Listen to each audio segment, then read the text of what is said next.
Okay.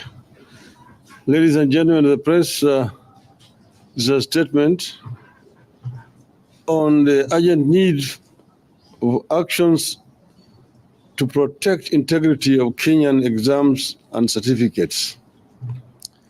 Dear Kenyans, since 2016, the country has been on the path of major reforms in the education sector, and notably in the management of national examinations. These reforms were intended to restore sanity to the examination process and maintain dignity and integrity in our education sector. They were meant to ensure that our graduates at whatever level are recognized and respected across the world. Back in 2016, and following the serious concerns about the management of national exams, the government of Kenya identified a secure printing firm in the UK, that is Stephen Austin Printing Limited. This is a security printing firm that deals with several exams and other high-stakes documents in different parts of the world. Kenyans will agree that in that period, sanity returned in the management of exams with grades that reflected reality.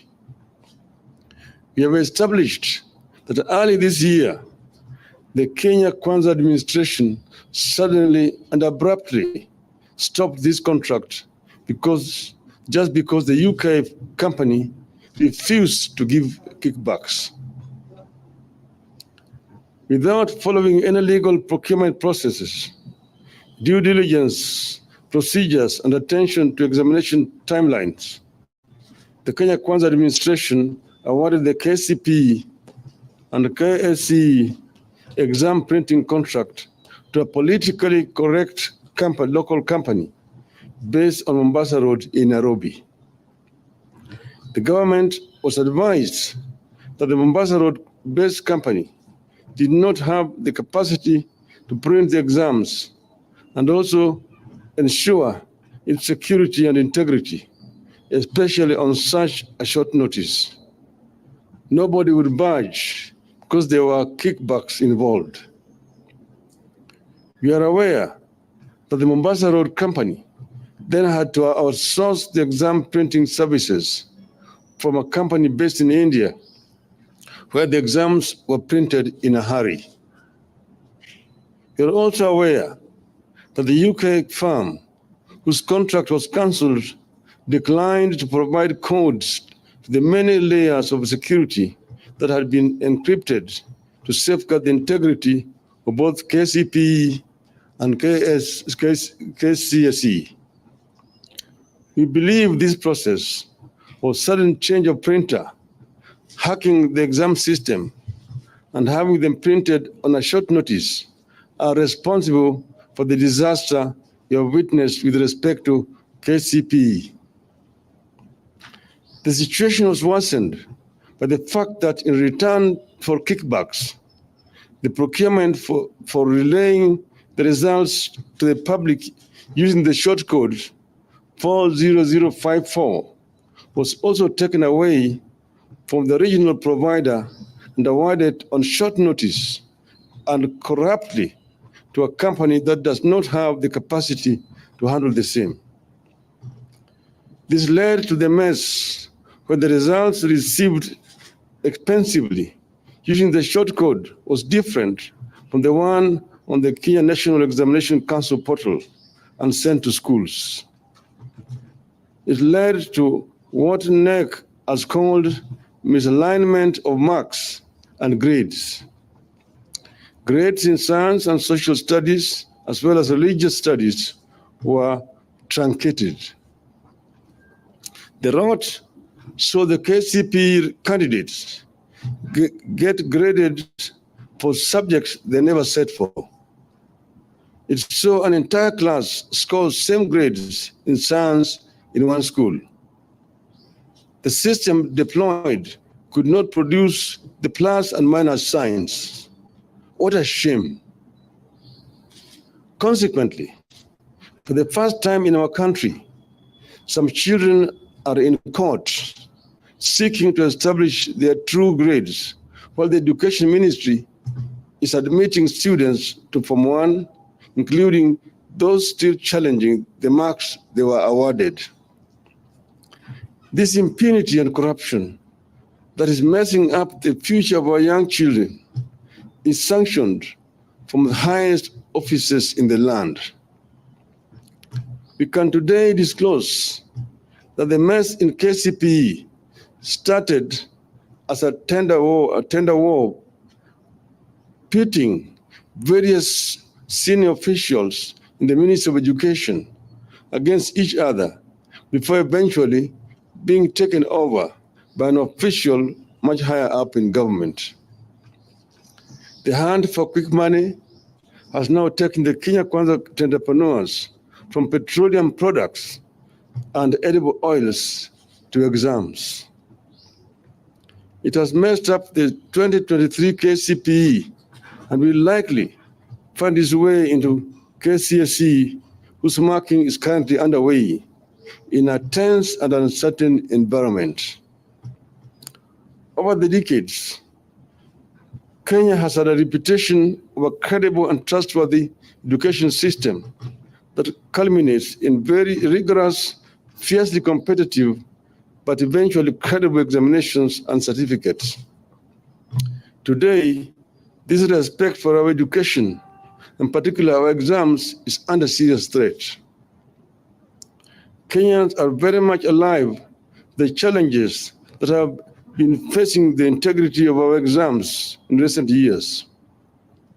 That is why our young people joke darkly whether their colleagues have Professor Jacob Kaimenyis, Dr. Fred Matiangis, or Professor George Magoha's exam grades. Today, the young people are struggling with the value of Mr. Ezekiel Machogu's grades. In view of the fact in our possession, we have today taken an unprecedented step and written to key education stakeholders for a partnership to secure and defend the integrity of the Kenyan exams and the certification that accrues from it. We have taken these steps out of a firm belief that once we allow education and exam systems to be caught up in tender wars, then we have no country to talk about. It is a universally accepted principle that the collapse of education system is the collapse of a nation. We believe that evaluating the integrity of our exams and certificates presents an existential threat to our country, and we have to close ranks and deal with it dispassionately and professionally. We will be subjecting our children to ridicule, diminished employment, especially overseas, and admission opportunities in the region and abroad if we allow the integrity of our exams and certification to be questionable. And the truth is that these are getting questioned. We have therefore written to the following bodies: 1, the Catholic Bishops' Conference; 2, the National Council of Churches of Kenya; 3, the Supreme Council of Kenya Muslims; 4, the Kenya Secondary Schools Heads Association; 5, the Primary Schools Heads and Teachers Association; 6, the Kenya National Union of Teachers; 7, the Law Society of Kenya; 8, the Kenya Union of Post-Primary Education Teachers; 9, National Parents Association; 10, the Kenya Private Schools Association; 11, the Ethics and Anti-Corruption Commission; 12, the Directorate of Criminal Investigations; 13, the Federation of Kenya Employers. We know the role of churches and other religious organizations in the education sector since the beginning of last century. We know how much efforts teachers put into ensuring they mold young people into successful products that they can be proud of. The education sector does not belong to the government of the day. Integrity of the education sector is for all Kenyans. We believe that as a country and for the sake of our children, we can do better than this greed beyond measure. Virtually every home had a candidate or knew a candidate among those who said KCPE and KCSE. KCPE alone had close to 1.4 million candidates. The steps outlined below are critical. 1. The circumstances under which the printing of the exams was transferred from the UK to Mombasa Road must be investigated. 2. Kenyans must be told how the integrity of the exams was secured during the transfer from the UK to Mombasa Road and later to another printer in Asia. 3. It is the right of Kenyans to know the cost of termination of the contract with the UK firm. 4.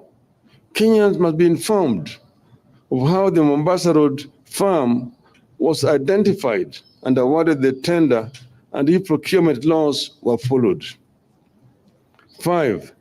Kenyans must also be informed of how the firm to relay KCPE results was identified, whether it is the same one that will relay the KCSE results and whether procurement laws were adhered to.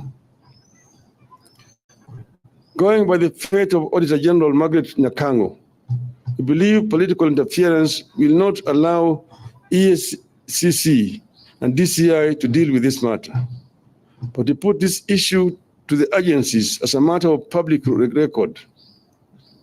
And the warning must go out there that in another era, all will be held accountable, including these criminals.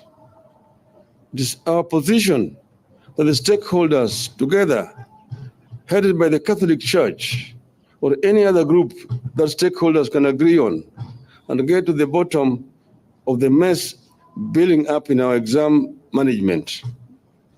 There must be no room for favoritism in conduct and marking of exams, where some schools and students are allowed to cheat and get away with it, as happened in last year's KCSE and this year's KCPE.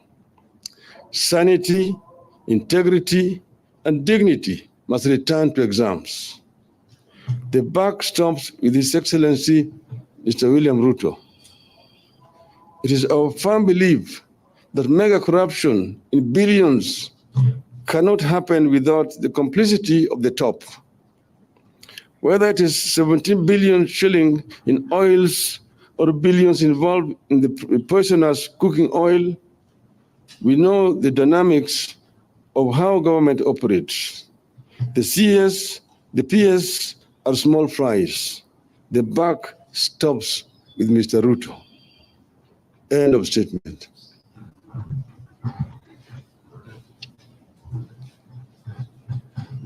Please.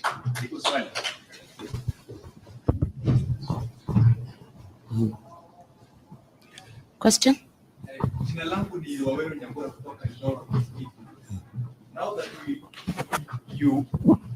Vile ambavyo umesema the exam's integrity was compromised. So do we recall the results and what does now this put KCSE into? This is a mess caused by the government, and they're the ones who need to clean that mess. The challenge is to them, not to us. You pointed out this mess, but you also said that a task force ought to be set up to investigate and come up with what you can call amicable way out of this mess. My name is Chemutai going from Citizen TV. And my question is basically looking at the issue you've spoken about on the integrity of the exam. And education is supposed to be an equalizer. you have rightfully mentioned that a number of students and institutions have moved to court wanting justice because they believe results that were issued to them were not their own.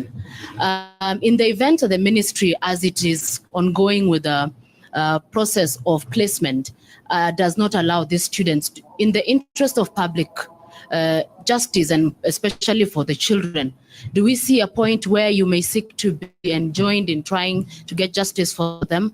And on the second matter, on the control of budget and the tribulations she's facing, there's a lot of questions that have been raised regarding the commitment of the Kenya Kwanza administration in combating corruption, and whether the tribulations on the control of budget are basically meant to slow her down owing to her sharp criticism of the government and possibly its operations. Well, first, this other first one here, you're talking about investigations into this matter. Of course, as I mentioned, already some people who are in court challenging the outcome. Yet the ministry is also in the process of admitting the others into schools. This itself actually shows the kind of chaos that we're going through. Of course, the courts will pronounce themselves on this matter, so we don't want to prejudge what the court will say over this matter. But it's a very sorry state of affairs. Things stand right now. And as what we want to see done is to ensure that we get to the bottom of this matter, how it was conceived, who were involved, and who are the beneficiaries of this, so that this thing does not recur again in the future. The second question you're saying is about. Yeah, I made a statement yesterday, and I saw that this matter was in Parliament also this morning. Our belief is that this lady is actually being witch hunted because of the stand that she's taken.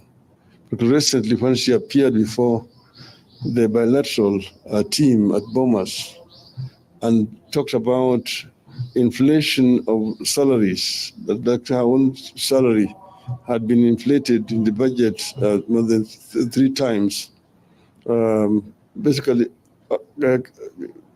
exposing the corruption that exists in the government. I think that people are uncomfortable with her.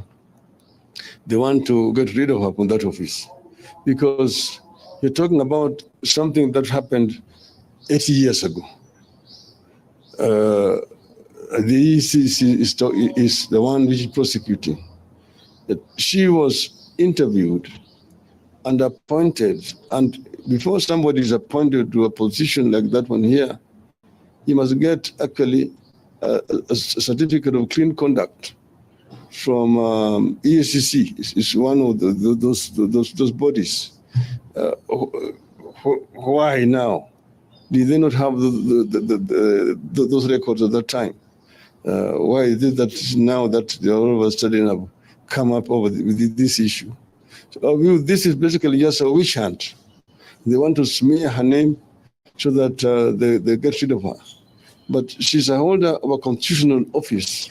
And my view is that in spite of the charges which they have leveled against her, she still seems to be innocent until she's been proved guilty through the due process. So she should continue to exercise her duty as controller of budget.